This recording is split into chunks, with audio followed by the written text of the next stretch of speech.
This is Radio Free Wall Street with Lee Adler on the web at radiofreewallstreet.fm and wallstreetexaminer.com.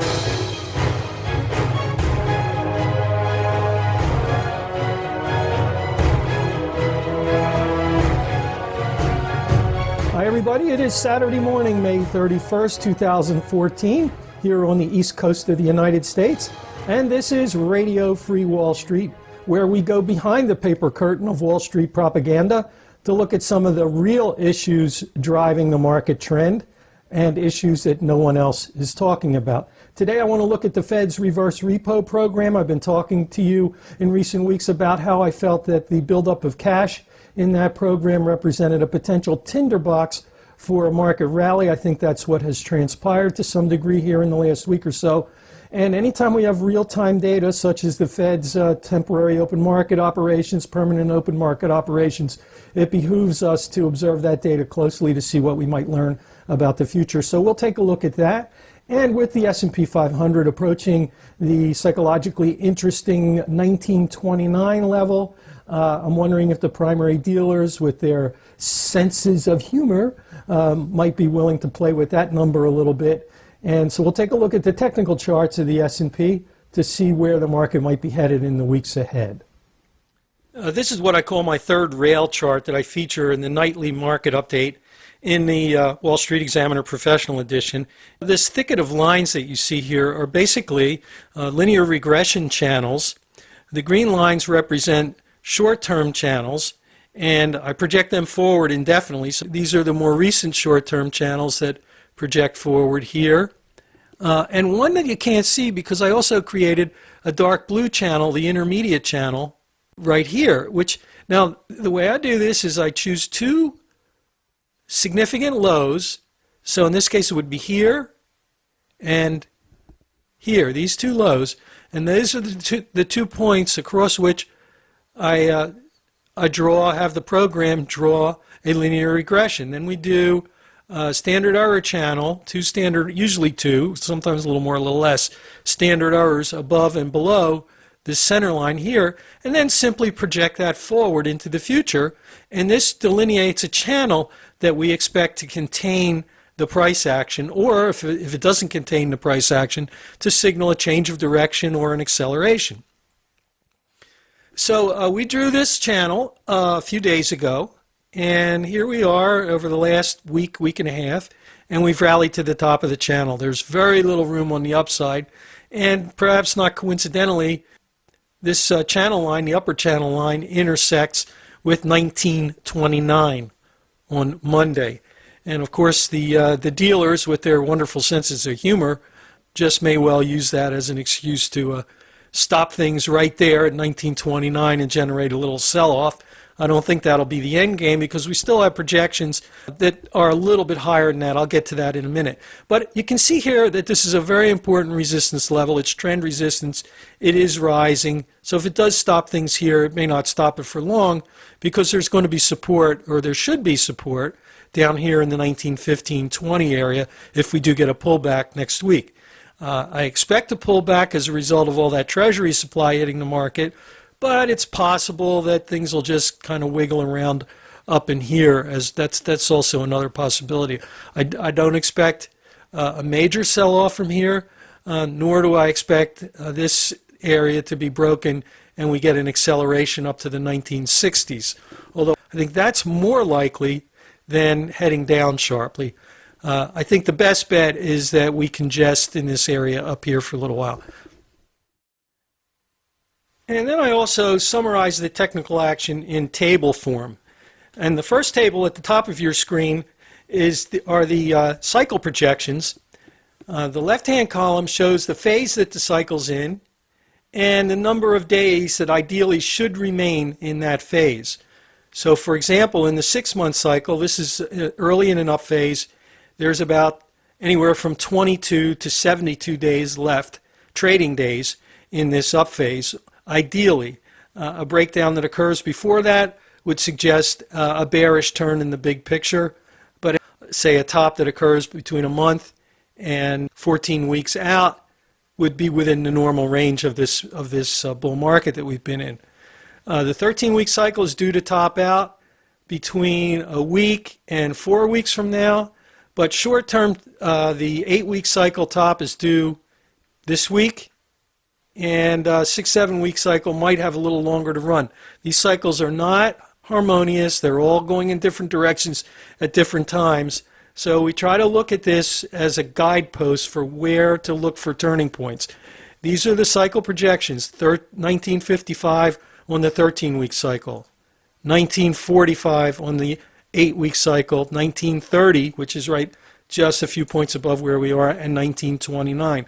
So again, the idealized picture would be to have a short-term top just a couple points above where we closed on Friday, and then maybe get a little congestion, a little consolidation, or a little pullback, and then one more shot to the upside over the next month that might take us to this 1945, 1955 range. That's the ideal picture. The lower chart just simply summarizes the status of each of the indicators for these various cycles. I look at about 5 cycle oscillators for each time frame, and when the majority of them have edged to the buy side, I list it as buy, and vice versa. When they edge to the sell side, I change the signal to a sell and just depict on this table the most recent signal. So you can see that with everything pretty much lined up on the buy side, except for the 10-12 month cycle, pretty much everything else is on the buy side, so that the bias still runs to the bulls here.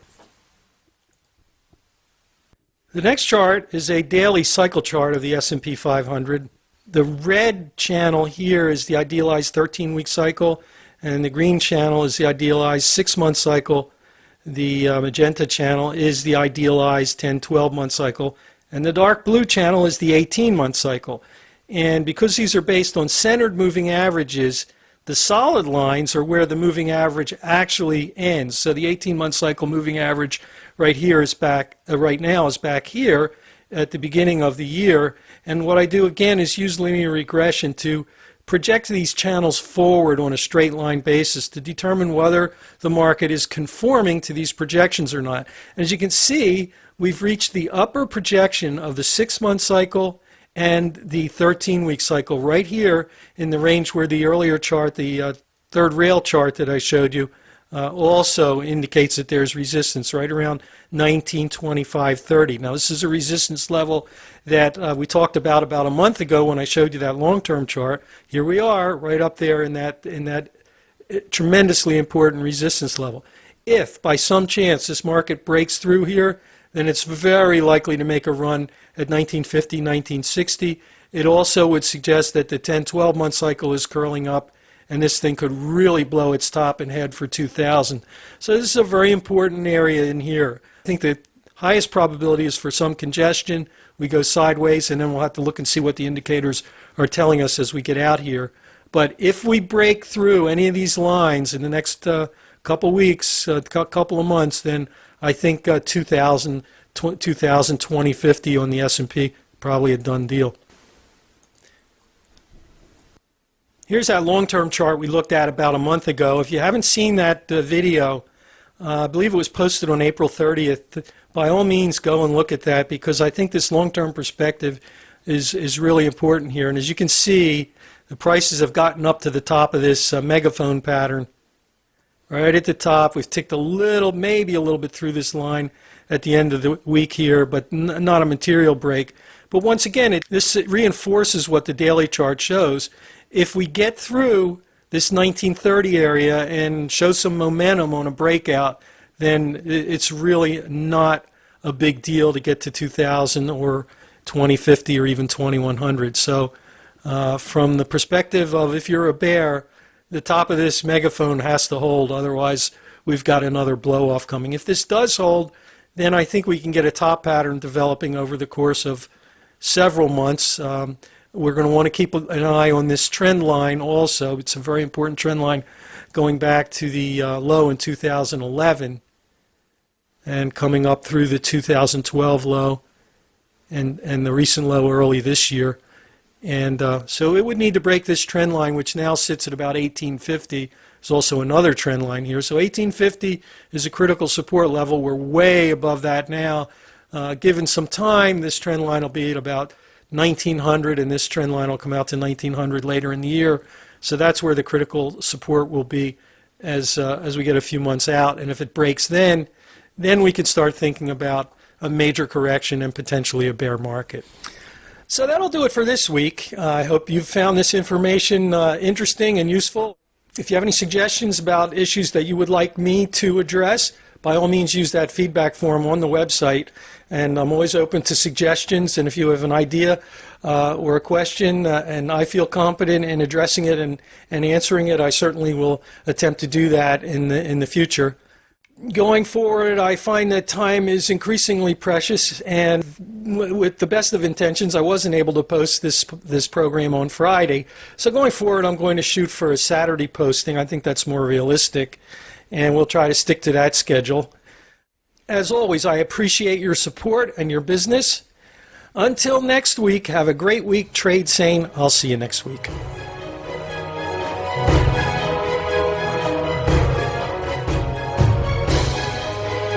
This has been Radio Free Wall Street with Lee Adler. Find this program on the web at radiofreewallstreet.fm or wallstreetexaminer.com.